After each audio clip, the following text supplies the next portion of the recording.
مؤذل بن يحيى العلوي الحسيني ووصوله وفروعه وجميع مشايخنا ومشايخهم ووالدينا ووالديهم وأمواتنا وأمواتهم وأموات المسلمين أجمعين بنية أن الله الكريم يتغشاهم بالرحمة والمغفرة وينفعنا ويعيد علينا وعلى والدينا وأزواجنا وذريتنا من بركاتهم وأنوارهم وعلومهم ونفحاتهم وخصوصيتهم ويحمينا بحمايتهم في الدين والدنيا والآخرة وبنية أن الله يرزقنا الفتوح والمنوح والرسوخ والصلاح الجسد والروح وتوبة النصوح على هذه النية وعلى كل ما نوى به أسلافنا الصالح وإلى حضرة النبي خير البرية بسر النبي وآل النبي وبسر سورة الفاتحة.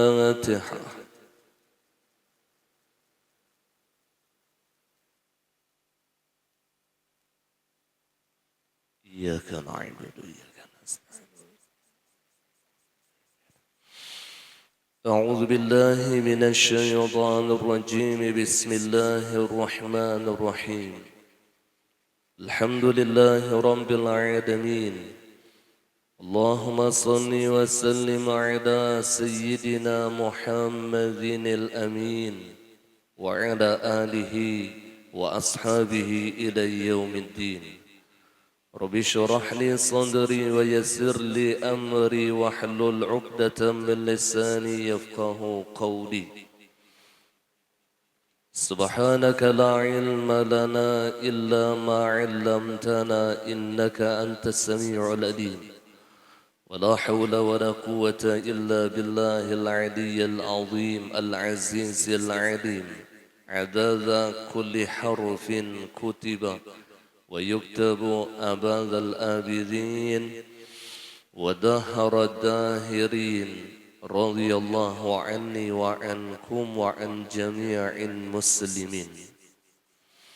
قال المصنف رحمه الله تعالى ونفعنا به وبعلومه في الدارين آمين. Rukun Islam. Maka rukun Islam ada 5 perkara. Yang pertama mengucap 2 kalimah syahadah. Maka di dalam ini risalah pokok pembahasan kita adalah di dalam memahamkan daripada makna 2 kalimat syahadah. Maka ini menjadi rukun Islam yang pertama. Bunyal Islamu ala khamsin. Dibina Islam kata Rasulullah itu di dalam 5 perkara. Syahadatu an la ilaha illallah. Mengucapkan 2 kalimat syahadah. Kemudian yang kedua wa iqamus salah. Sembahyang 5 waktu. Nah ini yang kedua, ketiga, keempat dan kelima itu masuk di fikih. Sedangkan pembahasan tauhid itu murni di dalam memahamkan makna daripada 2 kalimat syahadah. Jadi asyhadu an la ilaha illallah wa asyhadu anna Muhammadar Rasulullah. Maka di bawah kalimat la ilaha illallah ada 41 akidah. Dan di bawah kalimat Muhammadur Rasulullah itu ada 9 akidah. Jadi jumlahnya keseluruhan 50 akidah, 50 akidah. Dan ini yang kita tuntut. Ini yang menjadi pokok bahasan kita. Ini yang dijelaskan di dalam kitab tersebut ini. Jadi ada 50 aqidatan, 50 akidah. Yang mana 50 akidah itu diambil di dalam 2 kalimah syahadah. Asyhadu an la ilaha illallah 41 akidah, wa asyhadu anna Muhammadar Rasulullah 9 akidah. Penafsilannya 41 itu 20 sifat yang wajib bagi Allah, 20 sifat yang mustahil bagi Allah, dan 1 sifat yang jaiz bagi Allah. Jadi jumlahnya 20 ditambah 20 ditambah 1 maka 41. Kemudian 9 sifat, 9 akidah di bawah kalimat Muhammadur Rasulullah, maka yaitu 4 sifat yang wajib bagi para nabi, 4 sifat yang mustahil bagi para nabi, dan 1 sifat yang jaiz bagi mereka. 4 ditambah 4 ditambah 1 sama dengan 9. Nah, dijumlahkan 9 ditambah 41 maka berjumlah 50 aqaidul iman. Nah, ini yang wajib kita tuntut. Kemudian rukun Islam yang kedua yaitu sembahyang 5 waktu. Nah, ini masuk sudah di ilmu fiqih. Jadi ilmu tauhid dan ilmu fiqih itu selalu bergandengan dan tidak bisa dipisahkan. Sebagaimana perkataan Syekh Abdul Qadir Al-Jilani, al-haqiqah la tu'ayyiduha syari'ah fahiya zindiqah. Hakikat atau ilmu tauhid tidak dikuatkan dengan ilmu syariat atau dengan ilmu fiqih, maka hukumnya zindiq. Jadi selalu bergandengan. Maka seyogianya lah orang yang mengajarkan tauhid maka masukkan fikih di dalamnya. Orang yang mengajarkan fikih masukkan tauhid di dalamnya. Karena dikhawatirkan ketika ia membahas tauhid, murni tauhid dan tidak ada fikih, bahaya.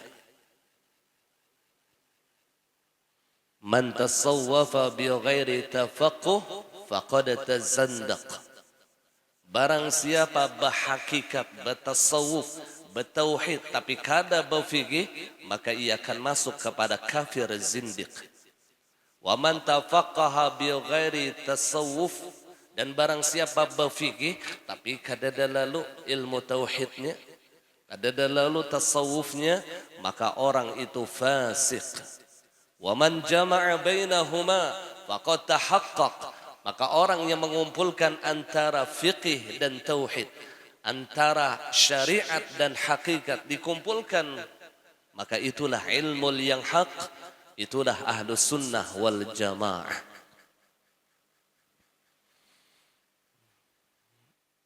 Bahari papadah almarhum Abah Guru Jersidin, bila melajari tauhid masukkan fiqih. Kan kayak itu tuh adabnya dah. Jangan lupa lalu dengan fikih. Karena bahaya. Apabila melajari fikih, masukkan tauhid. Karena inilah jalan ahlus sunnah wal jamaah. Yaitu syariat dan hakikat itu tidak pernah terpisahkan. Ilmu zahir dan ilmu batin ini adalah ilmu yang fardu ain kita tuntut.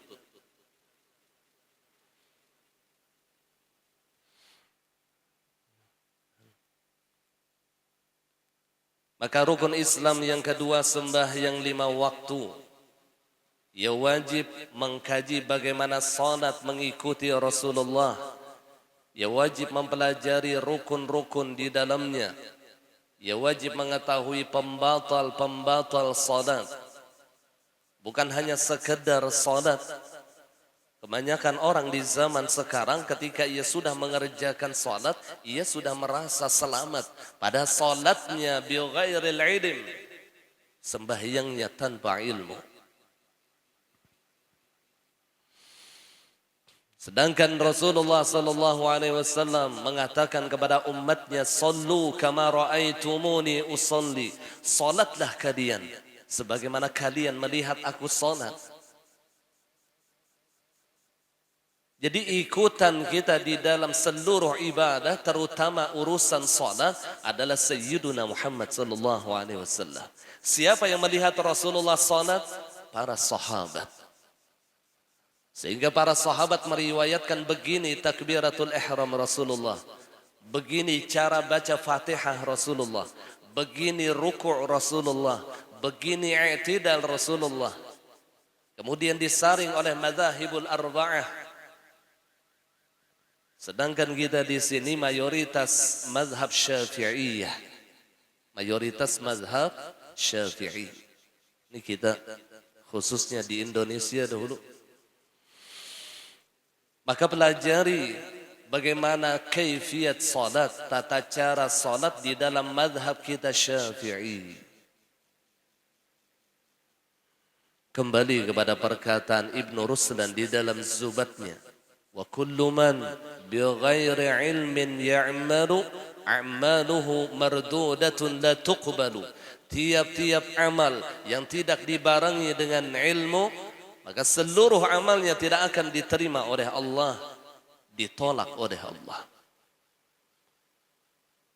Sebanyak apapun salatnya tapi tidak didasari dengan ilmu, mardudah la tuqbal.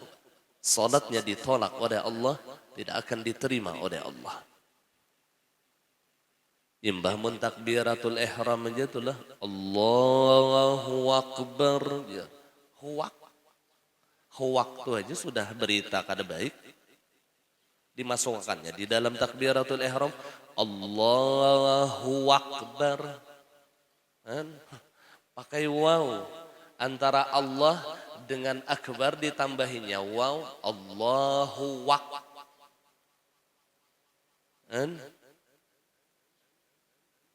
Maka bila hancap yan kada terdengar nih Allahu Akbar. Kada terdengar. Allahu Akbar. Huwakbar. Ya Allah ya Rasulullah. Menambah satu huruf di antara kalimah Allah dan akbar. Yaitu dengan waw. Apabila takbiratul ihramnya salah, maka seluruh salatnya pun juga salah. Karena takbiratul ihram ruknun min arkanis salah. Salah satu rukun di dalam rukun-rukun sembahyang. Satu rukun saja batal, satu rukun saja rusak, seluruh salatnya rusak. Kan? Boleh aja menambah di dalam takbiratul ihram tuh, boleh. Dengan nama Allah itu boleh. Allahul Jalilul Akbar, boleh. Cuman disunnahkan kada wajib maginnya. Kada usah berpahala kada, cuman boleh. Allahul Karimul Akbar. Kalau bang pian hendak kena aneh-aneh daripada orang, tapi kada batal sembahyangnya. Boleh menambahkan asma Allah sesudah kalimat Allah. Allahul Malikul Akbar. Boleh. Cuman boleh jadi berpahala kada, berdosa kada. Artinya ditambahi sunnah kada, wajib pun maginnya. Ya saran ulun baik kada usah.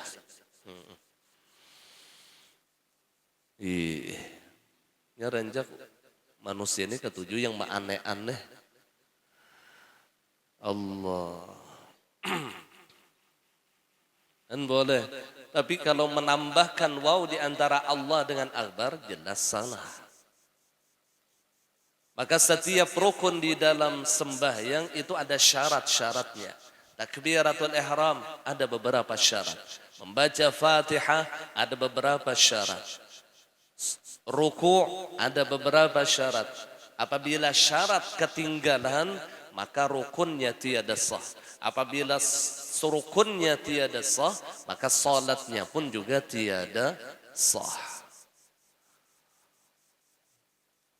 Maka utamakanlah ilmu di dalam amal. Jangan mengutamakan amal tanpa mendalami ilmunya. Ulama pernah mengatakan al-ilmu bila amal dhanbun kabir wal 'amalu bila ilmin dhalalun syadid wal ilmu ma'al 'amal fa huwa nurun 'ala an-nur fatuba lilladzi 'ala hadzain.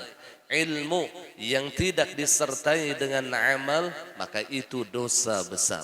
Orang tadi berilmu cuman kadada amalnya. Bah pesantren tundong kita pikir tohok mengkaji cuman kada sing sumbahyangan. Dzanbun kabir, orang itu mendapatkan dosa besar. Wal amalu bi ghairi ilmin, sedangkan amal tanpa disertai dengan ilmu ini lebih parah dari yang pertama. Kalau yang pertama ilmu tanpa amal itu dosa besar, sedangkan amal tanpa ilmu dhalalun syadid, itu sesat yang bersengatan. Sesat banget pada dosa besar.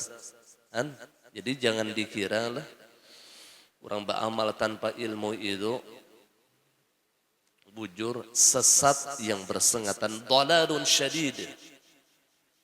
Yang benar apa? Wal ilmu ma'al amal, ilmu yang disertai dengan amal. Fahuwa nurun 'ala nur, maka itulah cahaya di atas cahaya. Fatuba lilladzi 'ala hadzain, maka beruntunglah orang yang diberikan oleh Allah dua perkara ini di dalam dirinya. Allah berikan ia ilmu, kemudian Allah anugerahkan ia dapat mengamalkan ilmunya, maka di dalam dirinya Allah berikan dua nur. Ilmu itu nur, amal itu pun juga nur. Nurun 'ala nur, cahaya di atas cahaya. Mudahan Allah memberikan dua perkara ini di dalam diri kita. Maka ilmu ini menjadi asas, menjadi pondasi di dalam segala amal soleh kita. Maka tuntutlah ilmu fiqih. Tuntut ilmu fiqih. Kebanyakan orang di zaman sekarang ia lebih mengutamakan amal daripada ilmu. Ia lebih mengutamakan amal daripada ilmu. Padahal kita itu kedua-duanya jangan ditinggalkan. Ada setengah daripada perkataan Imam Hasanul Basri kalau kada khilaf, utlubil ilma la yadurruka bil ibadah, watlubil ibadah la yadurruka bil ilm. Tuntutlah ilmu, kata beliau, tapi jangan sampai menuntut ilmu engkau memudaratkan akan ibadah engkau. Jadi orang yang menuntut ilmu, jalankan ibadah. Watlubil ibadah, dan tuntutlah ibadah, la yadurruka bil ilm, tapi jangan sampai ilmu engkau mudarat. Kebanyakan beramal ibadah kadada waktu lagi hadir ke majelis ilmu, mudarat ilmunya. Kedua-duanya ini saling berlazim-laziman antara ilmu dan amal.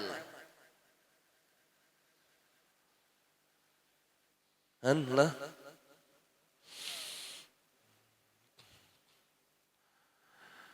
Mudahan Allah berikan kita ilmu yang manfaat dan amal yang saleh. Dua inilah bekal kita menuju kepada hadratnya Allah. Dua ini yang menjadi bekal kita. Ada sebuah syair, seorang ulama mengungkapkan, Laisal fata bila ilmin wa tuqa, idza lam yakuna la'tibara li dzatihi. Bukanlah pemuda, bukanlah laki-laki ketika di dalam dirinya tidak ada ilmu dan amal saleh. Idza lam yakuna, jikalau dua perkara ini, kata beliau, tidak ada di dalam diri seseorang, la'tibara li dzatihi, maka tidak ada kemuliaan di dalam dirinya. Sekalipun ia orang yang kaya raya, sekalipun ia memiliki jabatan yang tinggi, tapi ketika dua perkara ini tidak ada di dalam dirinya, la'tibara li dzatihi, ia tidak memiliki kemuliaan. Sehingga kita wajib meyakinkan bahwasanya kemuliaan itu diletakkan oleh Allah di dalam ilmu dan taqwa. Taqwa itu ya amal ngarannya. Bukan kemuliaan itu di pintangan harta. Bukan. Ya yang kada paham lalu menganggap bila orang sugih itu mulia, bahimat mencari duit, kada lagi menuntut ilmu, kada lagi ia memperbaiki amal ibadahnya, bahimat karena menganggap harta itu mulia.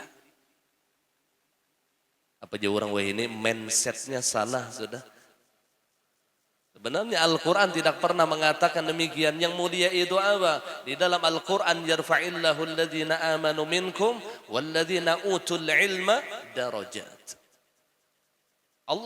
Yang Allah berikan ilmu itu diberikan oleh Allah derajat, diberikan oleh Allah kemuliaan.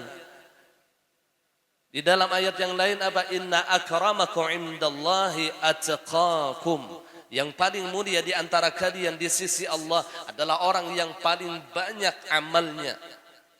Yang jelas amal yang disertai dengan ilmu. Allah. Ada yang menganggap jabatan itu suatu yang mulia sehingga ia mengejar jabatan tersebut, bahkan menghalalkan segala cara. Karena menganggap bila unda duduk, unda mulia. Ia tinggalkan ilmu, ia tinggalkan amal ibadah, yang dikejarnya hanya jabatan. Wal'iyadzu billah. Maka ketahuilah kemuliaan itu di dalam dua perkara, ilmu dan amal. Inilah yang dikatakan oleh Sayyidina Umar radhiyallahu anhu, izzud dunya bil mal wa izzul akhirah bi salihil amal. Izzud dunya bil mal, kemuliaan dunia. Memang orang dunia, orang yang mencintai dunia menganggap kemuliaan dunia itu dengan harta. Ia memiliki harta dunia, ia memiliki jabatan yang tinggi, ia hanya sekedar mulia di dunia. Wa izzul akhirah, sedangkan kemuliaan di negeri akhirah bisalihil amal, dengan amal-amal saleh.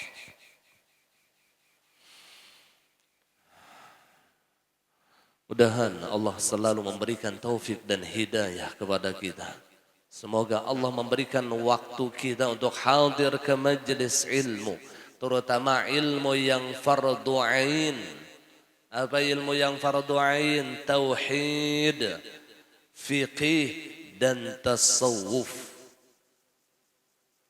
Ilmu yang fardu ain ini pun juga ada batasan-batasannya. Ada yang mengkaji ilmu ma'rifah kata tinggian itu bukan fardu ain, itu fardu kifayah. Kada diwajibkan juga yang secara pribadi. Kita ini tak paling mengkaji ilmu martabat 7, mengkaji ilmu Nur Muhammad yang dalam sifat 20 kada hafal. Luput ngarannya. Sifat 20 itu ilmu yang fardu ain.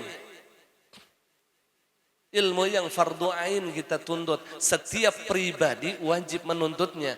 Sedangkan ilmu yang lebih tinggi daripada ini, itu hanya hukumnya fardu kifayah. Jadi ilmu itu seluruhnya ada batasan, ada qadar yang diwajibkan. Kalau secara jumlah, secara umum adalah yang diwajibkan di dalam menuntut ilmu fiqh, di dalam menuntut ilmu tauhid adalah ketika ia bisa membedakan bainal khaliq wal makhluk. Ketika ia bisa membedakan antara sang pencipta, antara Tuhan dengan hamba. Bisa membedakan, ini sifat Tuhan, ini sifat hamba. Maka selesailah kewajibannya di dalam menuntut ilmu tauhid. Pinanduk. Itu batasan wajib ilmu tauhid itu secara jumlahnya enggak itu. Ketika ia bisa membedakan bainal abid wal ma'bud, antara orang yang menyembah dengan orang yang disembah. Pinandu sudah. Iya. Maka jikalau ia kenal, oh ini diriku dengan segala sifat kehambaan, oh itu Tuhan dengan segala sifat kesempurnaan. Kada yang pacangan tak ambil sifat Allah Ta'ala tuh kan. Ada pacangan tak ambil. Wujud, ampun Allah. Ya kalau lah. Lain ampun sorong wujud kita nih. Ampun Allah. Kan? Kudrat, ampun Allah. Lain ampun sorong. Seorang dhaif, lemah, pinandu ngarannya. Iradah, ampun Allah, dan ampun seorang. Jadi seorang ini digagahi atau dipaksa dengan iradah Allah. Nah itu yang ngarannya tahu hak masing-masing. Sedangkan batasan menuntut ilmu fikih, batasan di dalam menuntut ilmu fikih, ketika ia bisa mengetahui ini ibadah yang sah, ini ibadah yang tiada sah. Namun pian dolas bewudu pian ialah pian tahu wudu pian ini sah. Maka selesailah kewajiban pian di dalam menuntut ilmu fikih. Seluruh ibadah itu pian mengetahui istinja pian sah dan pian mengetahui istinja pian itu kada sah. Pian mengenal betul salat pian ini sah dan terkadang ada kekurangan dan pian mengetahui salat pian ini kada sah. Pinandu itu ngarannya pinandu. Ia mengenal, ia bisa membedakan antara ibadah yang sah dan ibadah yang tiada sah. Maka gugurlah kewajibannya di dalam menuntut ilmu fikih. Selebihnya itu hanya hukumnya fardu kifayah. Bahkan ada yang dihukumkan sunnah kifayah. Nah kayak ilmu perbandingan mazhab. Nah ini kada kita yang awam-awam ini kada usah yang menuntut benar perbandingan mazhab nih. Di dalam mazhab Abu Hanifah, mazhab Syafi'i saja seorang bilang bebungulan masih. Kuati dahulu di Syafi'i. Kuati dahulu ilmu yang rukun syarat di dalam mazhab kita nih. Karena di dalam setiap ibadah itu ada rukun, ada syarat. Rukun ini yang penting. Karena rukun dan syarat ini kedudukannya sama. Apabila satu rukun saja ketinggalan di dalam ibadah, maka ibadahnya tiada sah. Sama halnya satu syarat saja ketinggalan di dalam salat, maka salatnya tiada sah. Jadi kedudukan rukun dan syarat itu sama-sama penting. Nah kemudian di dalam salat itu ada yang sunnah. Kedudukan sunnah apabila ia kerjakan maka menambah kesempurnaan ibadah. Apabila ia tinggalkan pun tidak mengurangi, tidak membatalkan ibadahnya kada. Cuman berkurang aja pahala. Nah, ada orang ketinggalan doa kunut bebatal sembahyang, bongol ngarannya. Sembahyang subuh ketinggalan doa kunut. Sami Allahu liman hamidah, Allahu akbar. Astagfirullah. Udah ketinggalan. Astagfirullah. Bebatal. Ini kada pinando bahwasanya kunut itu min sunanis shalah. Setengah daripada sunnah sembahyang. Ngaran sunnah digawi dapat pahala, kada digawi sembahyangnya tetap sah. Nah di dalam mazhab kita kunut ini disebut sebagai sunnah ab'ad. Kan? Pinandu ngarannya sunnah ab'ad. Artinya sunnah ketika ketinggalan itu pun juga sunnah.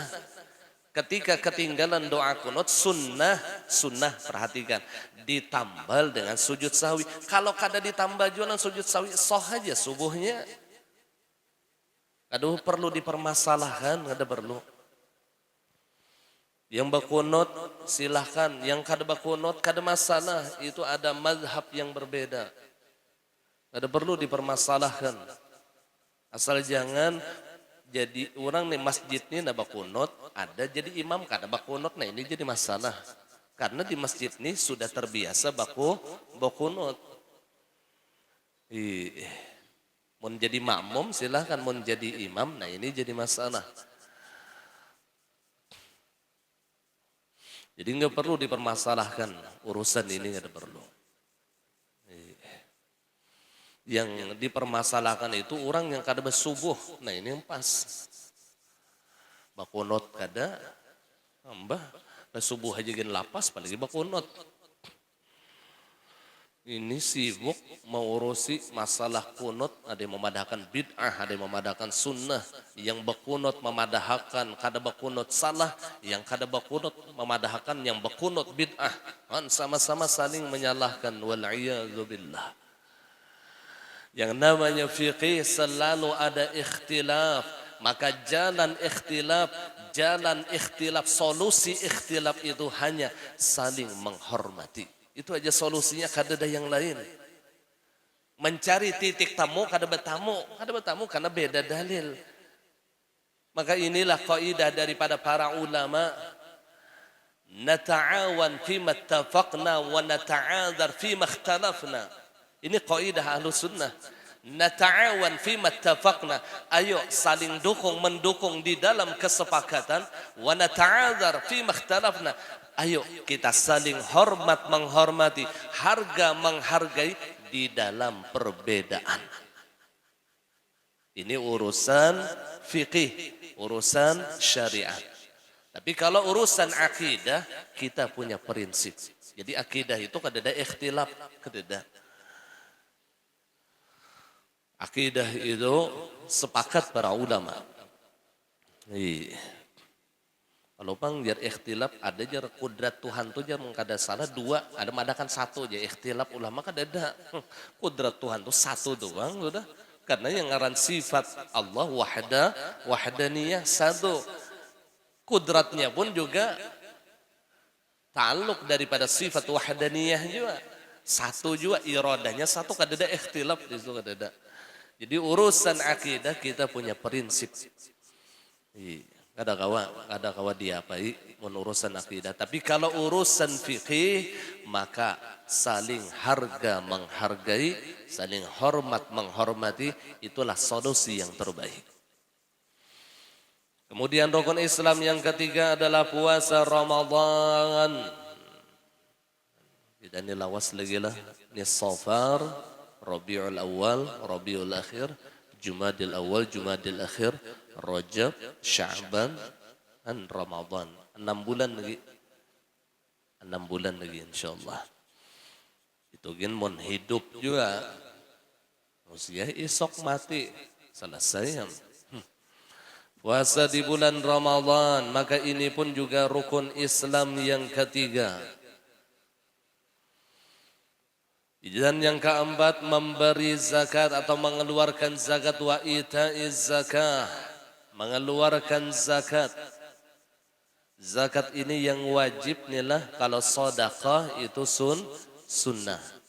Makanya sedekah itu dibagi ada dua macam, ada sedekah sunnah, ada sedekah wajib.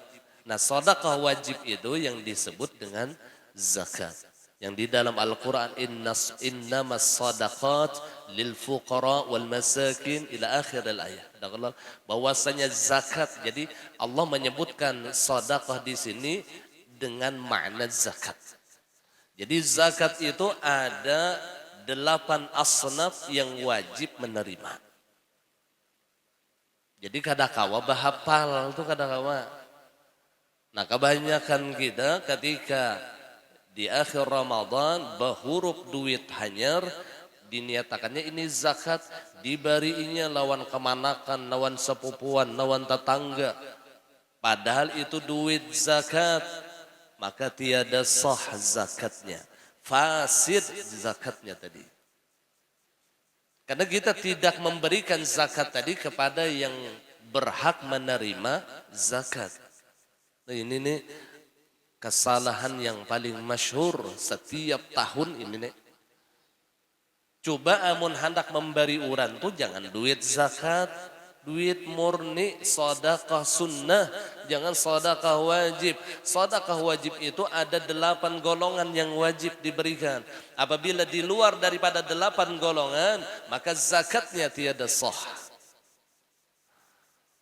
Apabila kita bukan termasuk daripada 8 golongan yang berhak menerima zakat, lalu kita menerima zakat orang, maka kelak kita akan dituntut mereka di yaumil qiyamah. Jadi jangan coba-coba seorang nih bukan 8 asnaf yang berhak menerima zakat, mengambil juga undani asan unda asa miskin pangjar. Pada sepeda motor 17, mobil 4, kan? Iya menerima zakat juga mas ya Allah.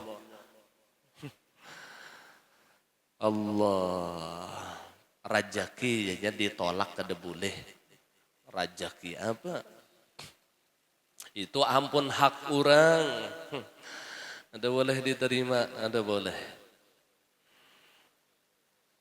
Ada dahulu orang yang menzakati mama ulun. Mama ulun ini kan ada gaji pensiun dari abah ulun tuh ada. Kemudian waktu dulu kan rumah sewaan sidin banyak aja. Man julung zakat ya ulun kenapa nih sidin janda. Janda tapi ya ulun anak sidin banyak imam kosi. Ditambah pulang sidin rumah sewaan ada kita. Mama ulun kada menerima zakat. Bajar janda tuh mungkin itu Desi Ratnasari dapat juga. Ayo ting dapat juga zakat mun kita berhitung janda. Ini nih babungulan nih bila janda dapat zakat kada tahu janda ini bisi rumah sewaan 40 buah. Atau inya pensiunan dari kepala dinas janda juga tapi. Nah ini yang hantam kromo nih janda itu kada berhak menerima zakat, bukan termasuk daripada mustahiquz zakat. Nah kecuali jandanya tadi miskin. Nah ada tuh tambahannya. Jadi bukan jandanya tapi miskinnya. Sama yatim. Yatim. Nah itu kada berhak menerima zakat. Musia Haji Isam nih mati. Anda anaknya halus. Yatim. Warisannya berapa ribu triliun misalnya. Nah lah kita zakati. Yatim itu bukan orang yang berhak menerima zakat. Ini aja yatim jar. Amun miskin bukan yatimnya tapi miskinnya. Makanya bagi panitia zakat, ayo belajar masalah siapa orang yang berhak menerima zakat. Jangan asal-asalan. Belajar. Belajar dengan ulama, dengan orang yang faham. Nah kemudian pergi haji itu pun bagi yang mampu. Nah inilah rukun-rukun yang wajib di dalam Islam. Jadi kita tidak membahas 4 rukun sesudah 2 kalimat syahadat. Yang dibahas dan difokuskan di dalam ini risalah adalah membahas pemahaman makna 2 kalimat syahadah. Itu fokusnya. Di sini fokus kitab yang kita baca ini. Adapun ilmu pengetahuan rukun Islam yang pertama yaitu mengetahui akan makna 2 kalimat syahadah. Yaitulah yang dikata ilmu usuluddin. Jadi ilmu usuluddin itu yaitu memahami makna 2 kalimat syahadah. Asal usul agama. Yaitu makna 2 kalimat syahadah. Dan ilmu tauhid. Dan ialah yang dikehendaki sebutannya di kitab ini. Nah ini nih. Jadi kita kada membahas masalah rukun sembahyang tadi aja. Angin sepoi-sepoi aja gitu. Nah kada yang membahas bujur. Tatarang upih aja supaya ada juga. Karena mungkin guru-guru yang lain itulah membahas saja masalah bagaimana cara salat yang benar. Bagaimana puasa yang benar. Kemudian cara mengeluarkan zakat, kemudian ibadah haji dan lain sebagainya. Nah ini penting dikaji.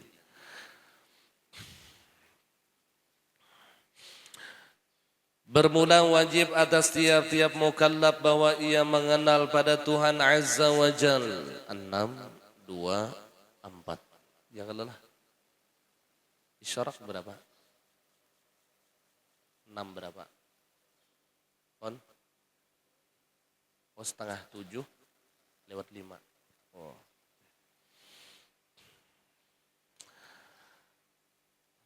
Bermula wajib atas tiap-tiap mukallaf. Mukallaf itu akil baligh. Orangnya berakal dan orangnya sudah balik tuh mukallaf tuh. Mukallaf itu orang yang diberati dengan hukum-hukum Allah. Dan kita ini beratan mukallaf ngarannya dah yang di sini. Ada yang sudah tabalik, kada balik lagi orang ulunnya tabalik sudah. Orang berakal balik. Apa yang diwajibkan? Bahwa ia mengenal pada Tuhan Azza wa Jal dengan segala sifatnya yang wajib baginya dan yang mustahil padanya dan yang harus padanya. Berarti amun ia kada tahu sifat yang wajib bagi Allah, kada tahu sifat yang mustahil bagi Allah, dan kada tahu sifat yang jaiz bagi Allah, maka selama bodohnya, selama itu menanggung dosa besar lawan Allah. Selama itu ia berdosa kepada Allah. Allah. Mulai inya akil balik tuh, tapi kada pinando. Mana sifat yang wajib bagi Allah, mana yang mustahil, mana yang harus. Mulai situ inya tuh berdosa terus tuh, hari-hari berdosa sampai inya belajar hanya gugur dosanya karena wajib tadi. Allah. Jadi orang bahari itu nah ketujuan melajari anaknya tuh sifat 20 sebelum mereka akil balik agar mereka sudah mengetahui ini sifat 20 yang wajib bagi Allah. Ini sifat yang mustahil bagi Allah. Ini sifat yang jaiz bagi Allah. Bahkan dilaguakan oleh orang-orang dulu. Wah, ini kita jarang sudah mendengar lagu-lagu seperti itu. Yang Allah wujud qidam baqa mukhadafatuhu lil hawadithi qiyamuhu bi nafsihi wahdaniyah qudrat irada ilmu hayat. Rami lah. Maka dari sifat 20 tadi dipecah menjadi, dibagi menjadi 4. Ada sifat nafsiyah, ada salbiyah, ada ma'ani, ada ma'nawiyah. Yang ranjak jarabah guru bahari nineku ya sidin ma'ayun aku. Sidin melaguakan ya nafsiyah, salbiyah, ma'ani, ma'nawiyah. Ma fi qalbi ghairullah. Orang bahari ma'ayun anak gitu. Wah ini laku bilang kayak apa ma'ayun anak. Ya nafsiyah, wahai zat yang bersifat nafsiyah. Nafsiyah itu apa? Wujud. Salbiyah, wahai zat yang bersifat salbiyah. Qidam baqa mukhalafa lil hawadith qiyamu ta'ala binafsi wahdaniyah. Ma'ani ma'nawiyah, wahai zat yang bersifat ma'ani dan ma'nawiyah. Kudrah, iradah, ilmu, hayat, sama' basar, kalam. Qadirun, muridun, alimun, hayyun, sami'un, basirun, mutakallimun. Ma fi qalbi ghairullah. Tidak ada di dalam hatiku selain pian ya Allah. Orang bahari itu pian mesra, romantis, luar biasa lawan Allah. Dan kita ini romantisnya lawan pacar. Lawan bini romantis, tapi dengan Allah ya tidak ada keromantisan. Ma fi qalbi ghairullah. Tidak ada di dalam hatiku ya Allah selain pian. Orang bahari lawan Rasulullah romantis. Rasamtu ismaka fi qalbi ya Rasulullah ulun tulis ngaran pian ya Rasulullah di dalam hati ulun. Ulun ukir ngaran pian ya Rasul. Allah. Bahari kata-kata orang bahari memuji Rasulullah, romantisnya luar biasa. Ini kita ini romantis lawan babinian.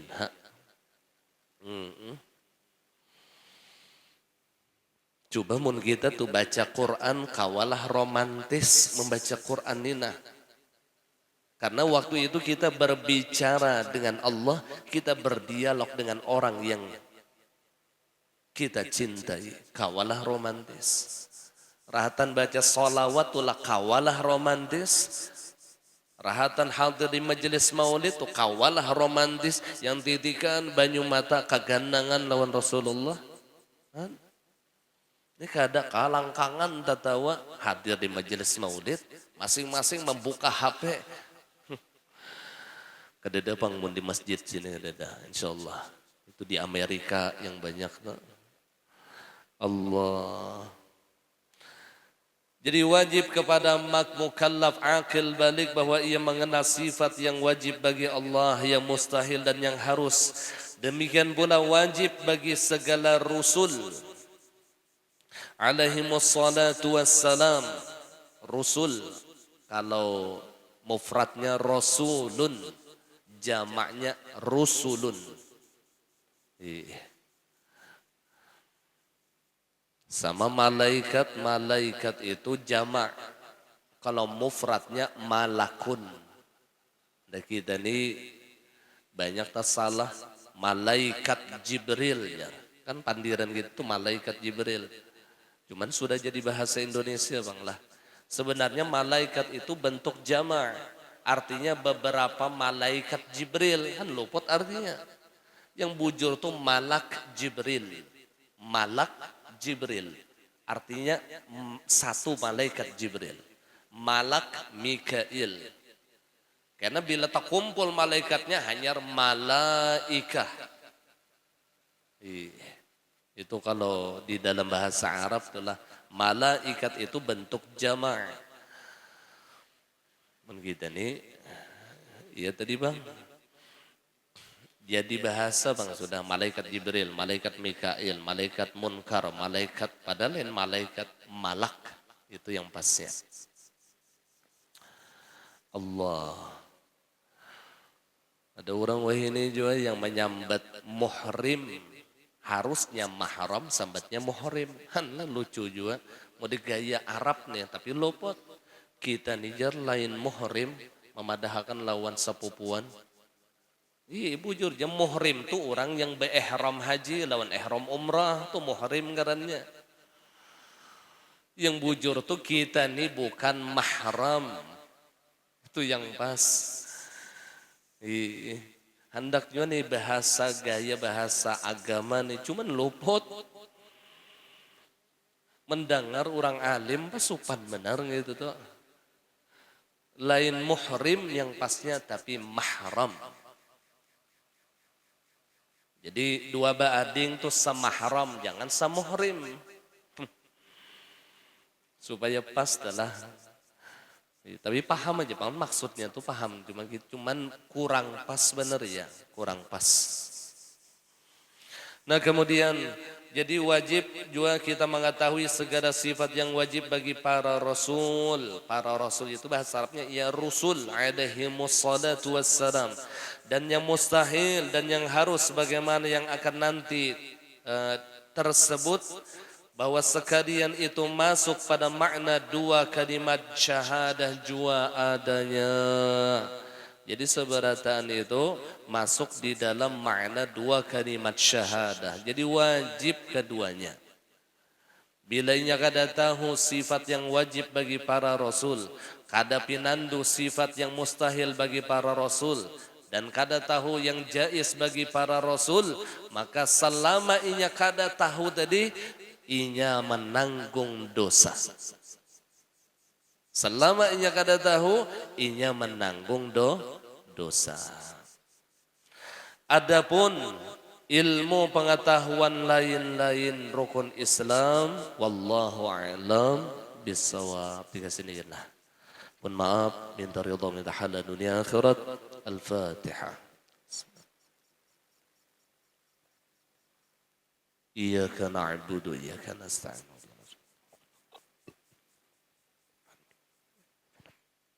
آمين يا الله يا رب العالمين. بسم الله الرحمن الرحيم. الحمد لله رب العالمين. اللهم صل على سيدنا محمد وعلى آله وصحبه أجمعين.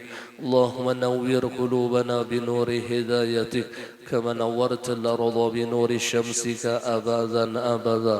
وصلى الله على سيدنا ومولانا محمد وعلى آله وصحبه وسلم. الحمد لله رب العالمين.